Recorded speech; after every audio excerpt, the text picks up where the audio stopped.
Start by placing the transfer sheet image side down onto light colored clay.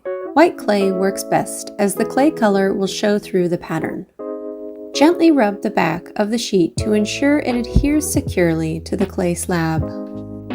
Rinse the water-soluble paper away under a gentle stream of cool water. Be sure not to use your fingers or any tools to remove the paper backing at this stage. Some paper may remain, but it can be removed after baking. Let the clay slab air dry without any touching or using anything to soak up the water. Any contact with the transfer at this stage could potentially ruin it. The ink will smudge easily until it's baked, so handle with care. Optionally, dust with cornstarch to help set the ink before cutting out your shapes and baking. Cut out the shapes and then follow the baking guidelines provided on the polymer clay packaging. To address any bits of paper adhered to the pattern after baking, simply rinse and gently rub to remove them.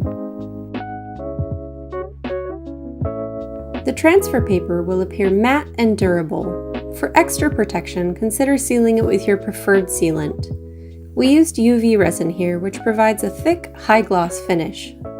Let us know if you have any questions. Happy claying!